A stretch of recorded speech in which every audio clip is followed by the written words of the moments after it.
Our next comedian, you've seen her on MTV. Please put your hands together for Sydnee, Washington.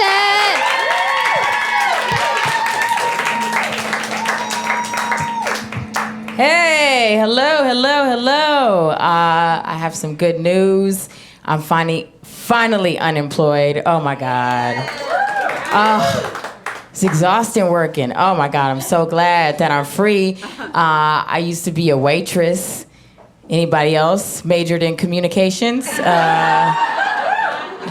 I feel like everybody needs to be a waitress at least once, even dudes. Like, put on a dress, you gotta try it. I feel like I was doing it for the money, but then eventually I was like, am I doing it for hair? Because I was buying a lot of hair. And it was great working because I would make like tons of money. There was nights where I'd make like $1,500, okay, great. Right? And then there's nights where I would walk away with $1,000. And then there was nights where I walk away with $2. So that's a big gap, right?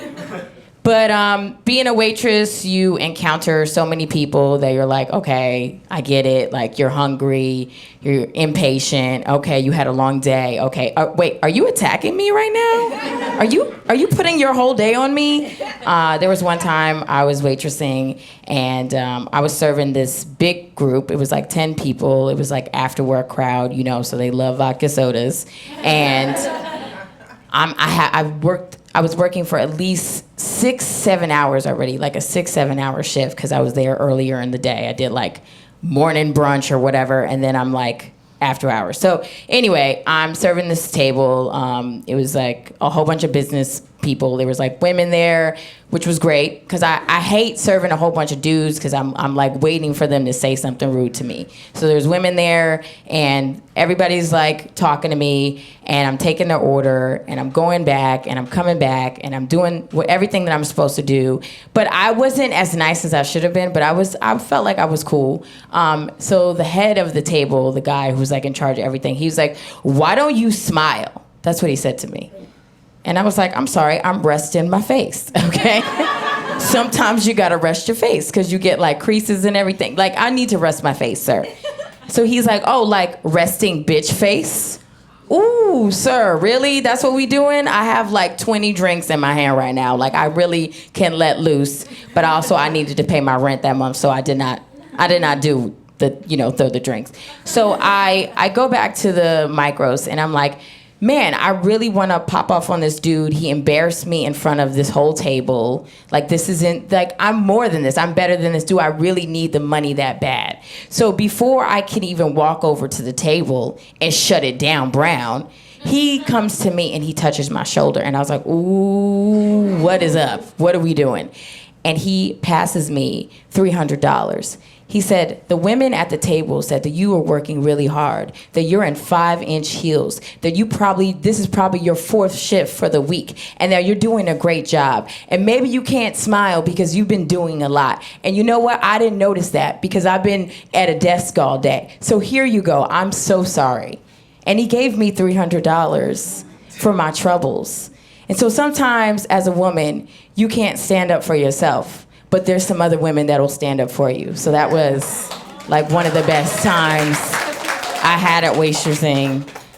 Then there was another time where, as a waitress, people, and you're beautiful, people assume like, why are you waitressing? Like, you're beautiful. Why don't you just date a rich dude?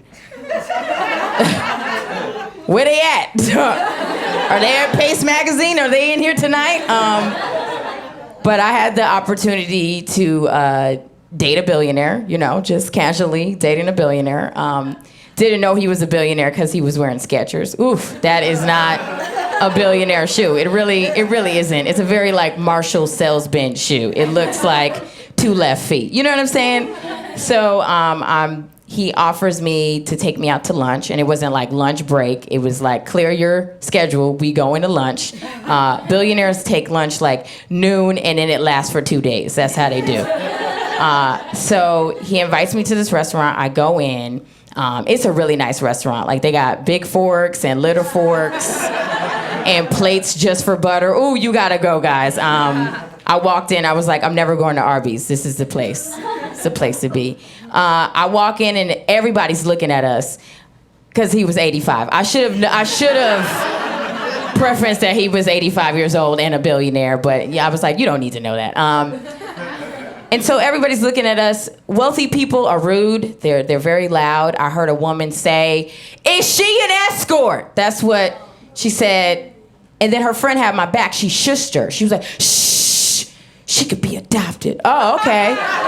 Oh, those are my only options. Selling ass or adopted. Okay.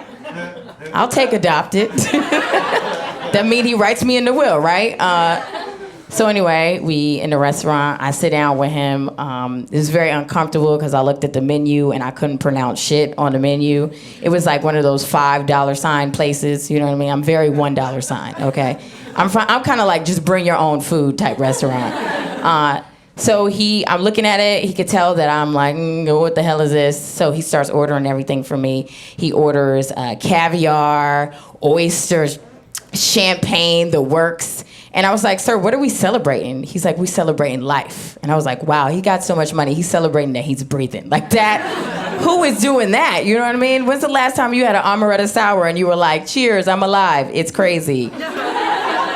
So we get all this stuff and there's tons of plates and we had all these plates, but I still feel like there should be more food coming, you know? Because like rich people don't know how to eat. They love like little plates of nothing. So there's no more plates left. I'm still hungry.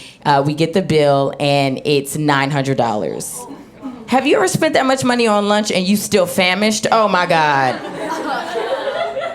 Okay, I learned that word that day because I was like, I'm hungrier than a motherfucker, and he was like, you mean famished? Oh man.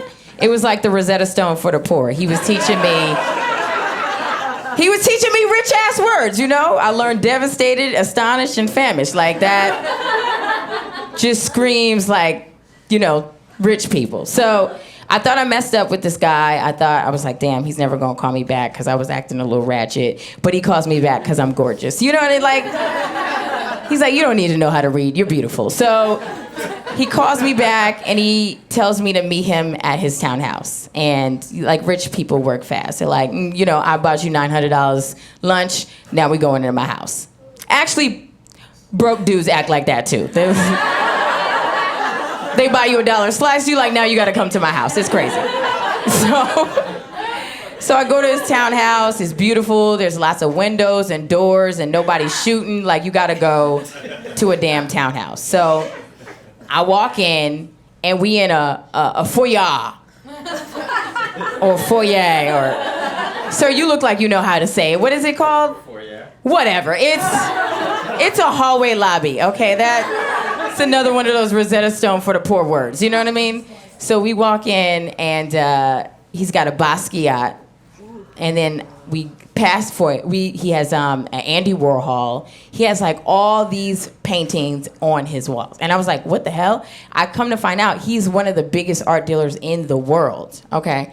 So I was like, let me get my hair right because I want to be right for Andy Warhol, right? So I sit down and I get comfortable because I was like, he's 85 years old. He don't want to have sex, right? He just want me to rub his back and listen to him. Nope. 85-year-old men want to have sex too, y'all. Just in case y'all didn't know. They got those little pills, they ruin their lives, right? So anyway, I'm sitting down and I'm getting comfortable and we talking and all of a sudden he pulls his penis out. Just abruptly pulls his penis out. Rumpelstiltskin wants me to go down on him. Oh man, I was like, oh, I can't do this. I couldn't do it. It's not that I couldn't do it because like integrity reasons. I couldn't do it.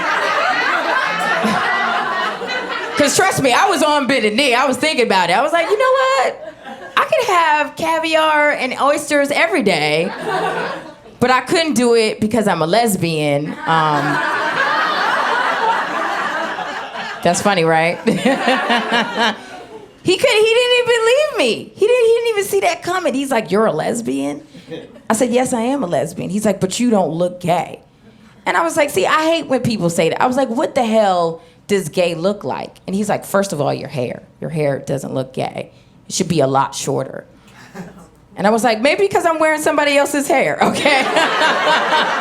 This is my heterosexual wig to trick these straight men so I can get billionaire lunch. All right. Thanks so much. I'm Sydnee Washington, y'all.